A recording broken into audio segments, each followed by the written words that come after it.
नमस्कार, बहुत बहुत स्वागत है आपका। मैं हूं आपके साथ भास्कर डोभाल और आप देख रहे हैं गो ब्लॉग्स। दोस्तों, व्यक्ति जीवन में तरक्की, धन की स्थिति, नौकरी में प्रमोशन, विवाह, संतान सुख, स्वास्थ्य जैसी बातें जिज्ञासावश जानने की कोशिश करता है। हम अपनी हथेली देखकर इन्हीं सब बातों को जानने की कोशिश करेंगे। साथ में अपनी हथेली देखकर ये जानने की भी कोशिश करेंगे कि सितंबर 2018 से लेकर दिसंबर 2018 तक का जो ये समय है वो हमारे लिए कैसा रहेगा। यहाँ पर ये ध्यान रखने वाली बात होगी कि अगर हम मेल हैं तो अपने राइट हैंड मनी दाहिने हाथ का, तथा अगर फीमेल हैं तो अपने लेफ्ट हैंड मतलब बाएं हाथ का अध्ययन करेंगे। दोस्तों, हाथ देखने से पहले हमें इसकी बेसिक जानकारी होना बहुत ज़रूरी है। ये हमारी हथेली है। इस हथेली में जो ये उंगलियां हैं, इनके नीचे के हिस्से को हम पर्वत कहते हैं। अगर आप ज्योतिष की दुनिया में जाएं, जन्म कुंडली किसी पंडित जी को दिखाएं, तो जन्म कुंडली में आपको ग्रह और उसकी स्थिति को बताया जाता है, तब जाके भविष्य कथन किया जाता है। ठीक उसी प्रकार हमारे हाथों में जो ये पर्वत होते हैं न, यही ग्रह होते हैं। ये हमारे अंगूठा है, इसके नीचे वाला जो ये हिस्सा है न, इसको शुक्र पर्वत कहते हैं। ये हमारा तर्जनी उंगली है, इसके नीचे वाले जो हिस्से हैं इसको हम गुरु पर्वत कहते हैं। और इन दोनों के बीच का जो हिस्सा है उसको निम्न मंगल कहते हैं। ये हमारी मध्यमा उंगली है, इसके नीचे के हिस्से को हम शनि पर्वत कहते हैं। ये अनामिका है, इसके नीचे वाले हिस्से को हम सूर्य पर्वत कहते हैं। ये सबसे छोटी उंगली है, उसके नीचे के हिस्से को हम बुध पर्वत कहते हैं। ये हमारा चंद्र क्षेत्र है, ये हमारा उच्च मंगल है, और ये हमारा केतु का क्षेत्र है। ये हमारा राहु का क्षेत्र है। हमारी हथेली में 3 प्रमुख रेखाएं होती हैं: जीवन रेखा, मस्तिष्क रेखा और हृदय रेखा। और भी बहुत सारे चिन्ह बनते हैं, छोटी छोटी रेखाएं होती हैं जो समय अनुकूल बढ़ती और घटती जाती है, जिसका अपना महत्व होता है। उसके बारे में हम अन्य वीडियो में बात करेंगे। दोस्तों, शुक्र पर्वत जातक के जीवन में आकर्षण, सौंदर्य, वासना और प्रेम के महत्व को दिखाता है। अपने आप शुक्र पर्वत को देखिए, ये अगर अति विकसित है तो विपरीत सेक्स के प्रति ज़बरदस्त आकर्षण पैदा करता है। ये आकर्षण की जो शक्ति होती है वो शुक्र पर्वत में होती है। अगर ये विकसित है, पूर्ण विकसित है, लालिमा लिए हुए है, तो अगर मेल हैं तो फीमेल आपकी तरफ ज़्यादा अट्रैक्ट होंगे, और अगर फीमेल हैं आप तो मेल आपकी तरफ ज़्यादा अट्रैक्ट होंगे। अगर आपका ये पर्वत ज़्यादा उठा हुआ है, पूर्ण रूप से विकसित है, तो आप अन्य लोगों के मुकाबले बेहद नाजुकता व सुंदर तरीके से काम करेंगे।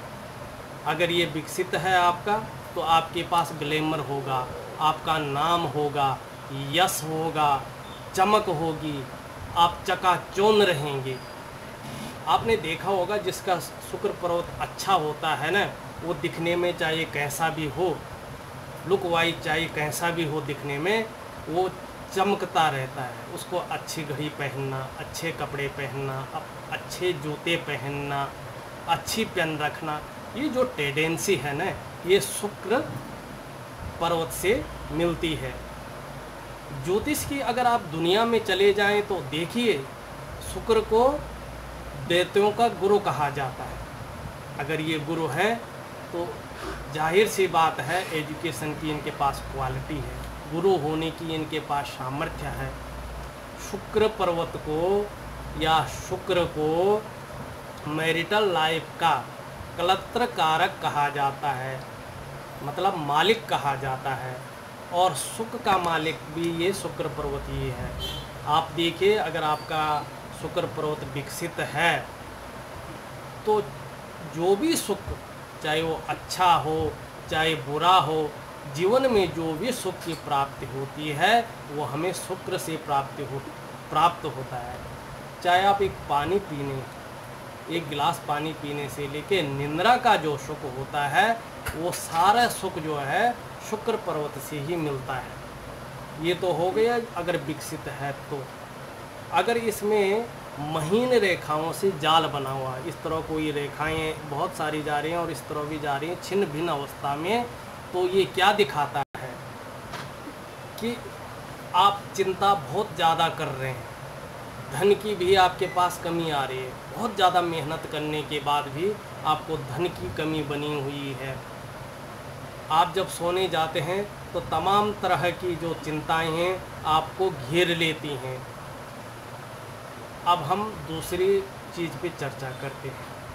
जो ये सबसे छोटी उंगली है उसके नीचे के हिस्से को हम बुद्ध पर्वत कहते हैं।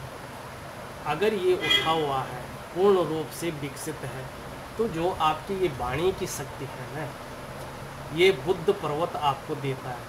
आपका अगर बुद्ध अच्छा है तो आप देखने में बहुत सुंदर लगेंगे। सुंदरता जो देता है वो बुद्ध पर्वत देता है। आप बोलने में बहुत अच्छे रहेंगे। अपनी बात को किस ढंग से रखना है, कहाँ पे रखना है, किस तरह की बात रखनी है, ये बुद्ध आपको देता है। बुद्ध को ग्रहों का राजकुमार भी कहा जाता है। जिस तरह से राजकुमार होते हैं न, उसी तरह से बुद्ध ग्रह भी होता है। अब तीसरी चीज़ पे चले जाएं। ये हमारा मणिबंध का क्षेत्र है। अगर कोई रेखा इस मणिबंध के क्षेत्र सीधे बिना कटे फटे और बिना इसमें कोई रेखाएं इसको काट नहीं रही हो, वो स्पष्ट तरीके से अगर ये जारी हो ये शनि पर्वत तक, तो वह व्यक्ति ऐश्वर्यजनक जीवन यापन करेगा। सुख समृद्धि हमेशा उसके पास बनी रहेगी। और इसी लाइन से कोई रेखा भाग्य रेखा से गुरु पर्वत की ओर जारी हो तो ये अच्छा पद और प्रतिष्ठा को दिखाता है। वहीं अगर आपके हाथ में कई रेखाएं हों जिनका कोई मतलब नहीं है, छिन्न भिन्न अवस्था में हो, एक दूसरे को काट रही, तो इसका मतलब होता है कि आपके पास निर्धनता आने वाली है। इससे बचना चाहिए। ये संकेत होता है कि हथेली में जहाँ तहाँ रेखाएं हो, एक दूसरे को काटती चली जा रही है। या हमारे पास ये छोटी उंगली है, इसके नीचे कोई सूर्य रेखा है। यहाँ पे अगर कोई रेखा बन रही हो, सूर्य रेखा है, और उस बड़ी सी लाइन के आसपास भी बहुत सारी रेखाएं हैं, तो ये भी निर्धनता का एक प्रमुख लक्षण है। उससे भी बचना चाहिए हमें। तीसरा, अगर हमारी हथेली में चाहे वो कोई भी पर्वत हो, शनि पर्वत को छोड़ के, वो कमज़ोर है, तो व्यक्ति पे उस कमज़ोर पर्वत का बहुत असर पड़ता है। अगर आपका कोई भी पर्वत कमज़ोर है तो आप समझ जाएं और उसके उपाय ज़रूर कर लीजिएगा, बहुत तरक्की होगी। अगर शुक्र पर्वत से कोई रेखाएं निकल के ये जीवन रेखा को और साथ में भाग्य रेखा को भी काट रही है, तो ये मानिए कि आपका जो जीवन साथी है ना, जो आप विवाह के लिए जीवन साथी को ढूंढ रहे हैं ना, मनपसंद जीवन साथी ढूंढने में बड़ी कठिनाइयाँ आएंगी और विवाह होने में भी देरी का संकेत बताती हैं। ये तीसरा, ये हमारा शनि पर्वत है। नौकरी का जो मालिक होता है, चाहे किसी प्रकार की भी नौकरी हो, तो उसका मालिक शनिदेव होते हैं।